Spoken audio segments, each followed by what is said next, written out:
our business transactions, is there a way we can identify riba? Like during our business interactions, several occasions, we are a bit confused whether the transaction that we are dealing with or type of transaction that we are dealing with, whether it is riba or not. So can you identify some or highlight some options or a measure that we can identify whether there is a riba, or how can we find riba? Very good question. And so generally there are two forms of, identifying, usurious transactions. The first is if there is anything fixed in terms of the transaction when it is a partnership agreement, for example. So let's say if two parties pool their funds together and there's a fixed number, then this is riba and interest.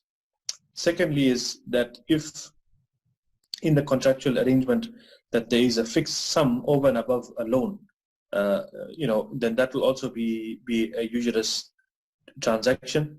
There are also other subtle forms of riba and interest where there are additional benefits in the form of conditions, etc., over and above, the contractual arrangement that will make the compliant, make the contract non-compliant.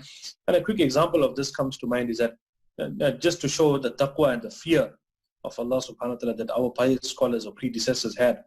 There was once a person, whom Imam Abu Hanifa rahimahullah, the great scholar of the Hanafi madhab and school of thought, had lent money. And he was walking along with this person, and when he was about to come past that individual's shop, he immediately moved over and started walking onto the street in the heat.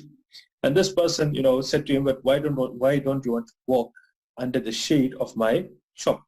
So Imam Abu Hanifa rahimahullah replied to say that I feared that because I had lent you money, that I would take an additional benefit, although intangible, and that will also form part of interest and riba.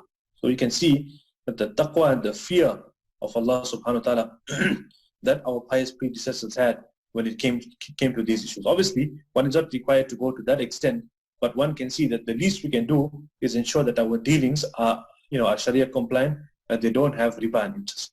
And if one has any confusion with regards to that, then one can always approach a reputed Sharia scholar, an advisor, a scholar of the local community, and seek advice with regards to these things.